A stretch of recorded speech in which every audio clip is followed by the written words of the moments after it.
السلام علیکم ورحمۃ اللہ وبرکاتہ۔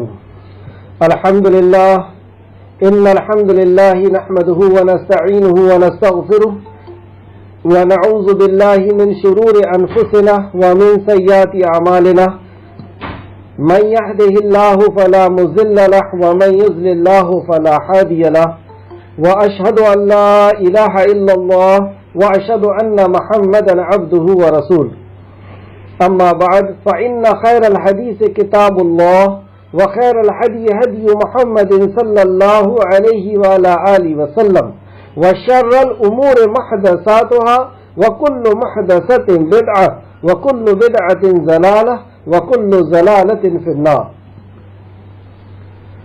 رب زدني علما رب اشرح لي صدري رب اشرح لي صدري ويسر لي امري واحلل عقدة من لساني يفقهوا قولي۔ آمین یا رب العالمین۔ تمام تر تعریف حمد ثنا اس خالق کائنات کے لیے لائق اور زیبا ہے جو ساری کائنات کا بنانے والا، چلانے والا اور اس کی ضرورت کا پورا کرنے والا ہے۔ درود و سلام ہو، رحمتیں اور برکتیں نازل ہو انبیاء اکرام پر، جنہیں انس اور جن کی رشد و ہدایت کے لیے اللہ رب العزت نے نازل فرمایا، خصوصاً نبی مکرم رحمت للعالمین امام الانبیاء محمد صلی اللہ علیہ وسلم پر۔ اس مختصر سے درود السلام کے بعد معزز سامعین اکرام، پچھلی کلاس میں، پچھلی آیتوں میں ہم نے دیکھا کہ جنگ بدر میں اللہ نے مومنوں کو فتح عطا فرمائی، جبکہ وہ کمزور تھے،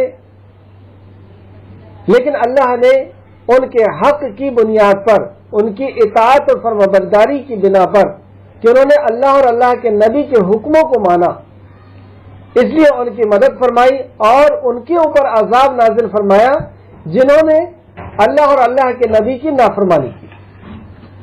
اس کے بعد نبی کریم صلی اللہ علیہ وسلم کی اطاعت اور فرمانبرداری کی اہمیت بتایا کہ ہماری زندگی کی بقا، کامیابی اور کامرانی صرف اور صرف اطیع اللہ و اطیع الرسول میں ہی ہے۔ اب ایک اہم فریضے کی طرف یعنی اہم حکم کی طرف ہماری توجہ کرائی جا رہی ہے۔ اگر ہم نے توجہ نہ کی، اس فریضے کو نہ سمجھا، اس کو ادا نہ کیا، تو ہم مومن ہو تو بھی عذاب میں ملوث کر دیے جائیں گے، اور جائیں گے کیا، کر دیے گئے ہیں۔ آج اگر ہم دیکھیں کہ جس مصیبت اور آزمائش میں ہم مبتلا ہیں، جس عذاب میں یا آزمائش میں ہم مبتلا ہیں یا پوری دنیا مبتلا ہے، کیا اس میں نیک لوگ ملوث نہیں ہیں؟ ہر کوئی اس بیماری سے متاثر ہوا ہے۔ کوئی اپنے رشتہ داروں کو بیمار دیکھ کر کے متاثر ہوا ہے، کوئی اپنے عزیز و رشتہ دار کو دیکھ کر کے، کوئی اپنے کاروبار کو ختم ہوتا ہوا دیکھ کر کے یا نقصان ہوتا ہوا دیکھ کر کے متاثر ہوا، کوئی اپنے بچوں کی کلاسوں کو اور ان کی پڑھائی کے نقصان کو دیکھ کر کے متاثر ہوا۔ گویا کہ اگر غور کریں تو ہر شخص اس بیماری سے متاثر ہوا ہے، پریشان ہوا ہے، یعنی اس عذاب میں یا اس آزمائش میں ملوث ہوا ہے، چاہے وہ نیک ہو یا گنہگار ہو۔ یہ آزمائش اور یہ عذاب میں نیک لوگ کب ملوث ہو جاتے ہیں؟ نیک لوگوں کے ملوث ہو جانے کی وجوہات کیا ہے؟ آیت نمبر 25 کے اندر اللہ رب العزت نے فرمایا، اعوذ باللہ من الشیطان الرجیم، اور اس فتنے سے ڈرو، یعنی اس آزمائش سے، اس فتنے سے ڈرو جو تم سے خاص طور پر صرف ان لوگوں کو نہیں پہنچے گی جنہوں نے ظلم کیا۔ اس فتنے سے یا اس آزمائش سے ڈرو جو صرف ان لوگوں تک نہیں پہنچے گی جنہوں نے ظلم کیا، یعنی گنہگاروں تک ہی نہیں پہنچے گی، بلکہ سب اس کی زد میں آ سکتے ہیں۔ اور تم جان لو بے شک اللہ سخت سزا دینے والا ہے۔ اللہ جان لو اللہ کی پکڑ، اللہ کا غضب، اللہ کا عذاب بہت سخت ہے۔ اس کی تفسیر میں تفسیر ابن کثیر رحمت اللہ علیہ نے چند احادیث نقل کی ہے۔ میں چاہتا ہوں کہ اس کی تفسیر میں وہ ساری حدیثیں میں آپ کو پڑھ کر کے سناؤں۔ تفسیر ابن کثیر جلد نمبر 2 صفحہ نمبر 775۔ پھر سے آپ موضوع کو سمجھ لیجئے۔ اللہ رب العزت نے اس میں فرمایا اور اس فتنے سے ڈرو، مطلب اس آزمائش اس عذاب سے ڈرو جو تم میں سے خاص طور پر صرف ان لوگوں کو نہیں پہنچے گا جنہوں نے ظلم کیا۔ مطلب ہم یوں سمجھتے ہیں نا کہ آزمائش اللہ کا عذاب جو آئے گا، آزمائش اللہ کا عذاب جو آئے گا صرف گنہگاروں کے اوپر آئے گا، ہم نیک لوگ ہیں ہمارے اوپر نہیں آئے گا۔ اور تم جان لو کہ بے شک اللہ سخت سزا دینے والا ہے۔ یعنی مومن بھی کچھ وجوہات ایسی ہوتی ہے کہ اس وجوہات کے بنا پر مومن بھی عذاب کا مستحق ہو جاتا ہے۔ تفسیر ابن کثیر کچھ بیان فرماتے ہیں۔ سب سے پہلا، علی بن ابو طلحہ نے حضرت ابن عباس رضی اللہ عنہ سے اس آیت کی تفسیر میں روایت کیا ہے۔ سبحان اللہ، اس آیت کی تفسیر کون کر رہے ہیں؟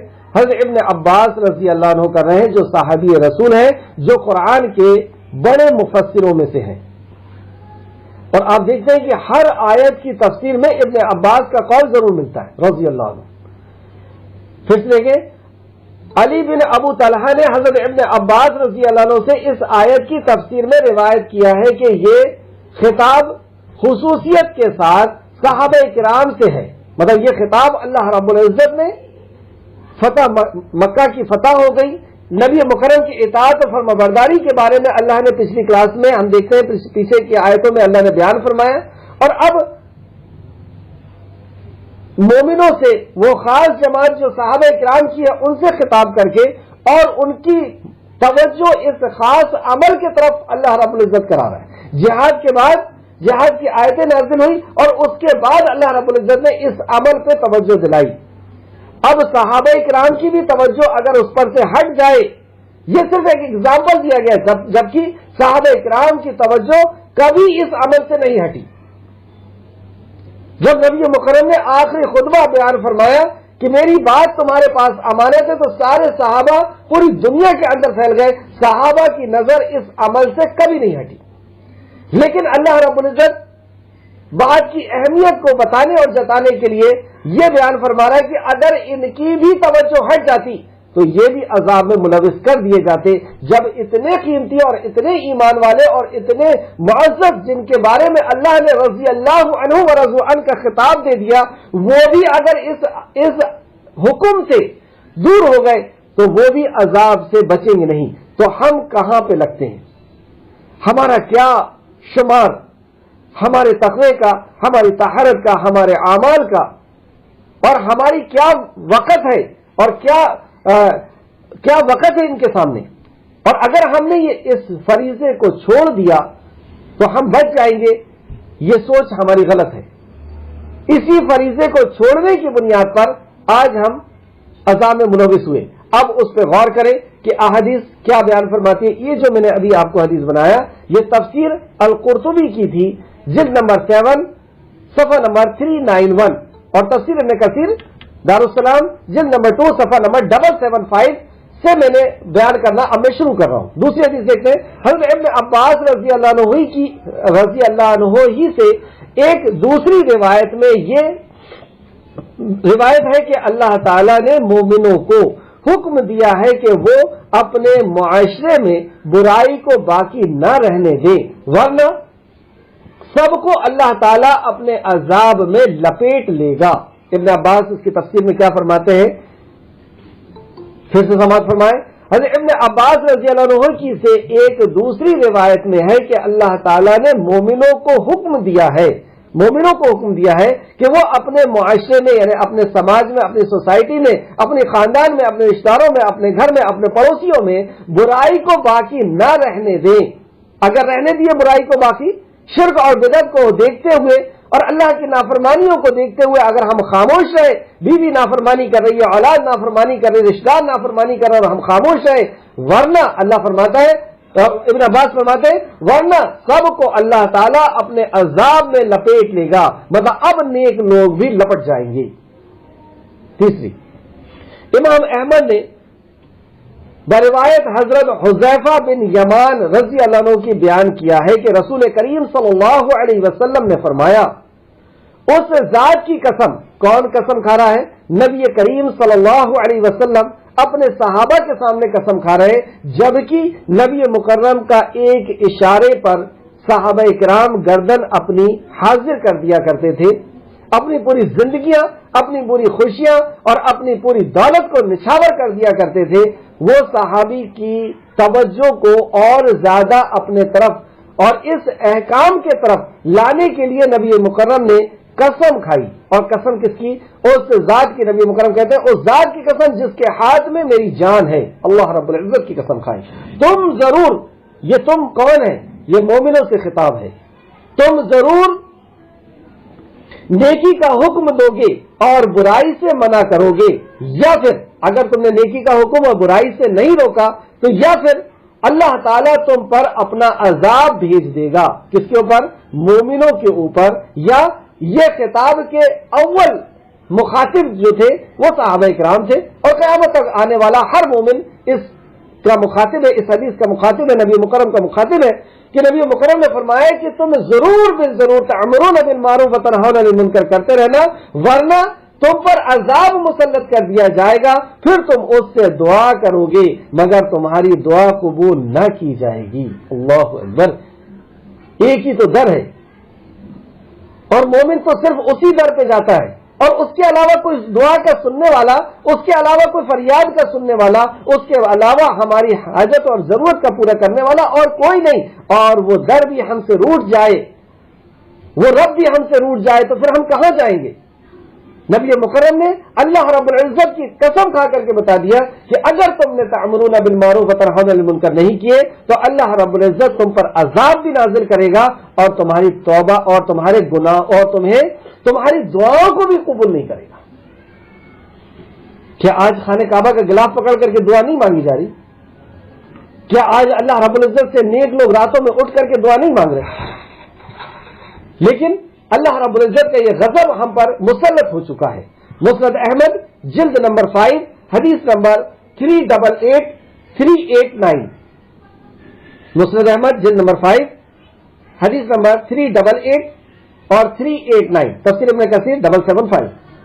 ایک اور دیکھتے ہیں، حضرت حذیفہ رضی اللہ عنہ فرماتے ہیں، حضرت حذیفہ رضی اللہ عنہ صحابی رسول ہے، وہ فرماتے ہیں تم ضرور نیکی کا حکم دو گے، برائی سے منع کرو گے اور خیر و بھلائی کی ترغیب دو گے، مطلب اچھائی کی باتوں کی، توحید اور رسالت کی ترغیب دو گے،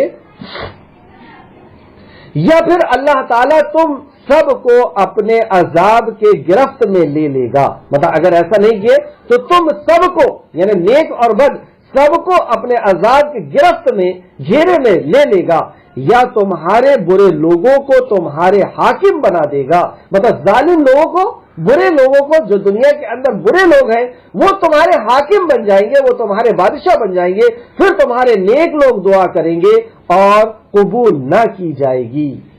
مسند احمد جلد نمبر 5 حدیث نمبر 399 جلد نمبر 5۔ کیا پتہ چلا اس سے؟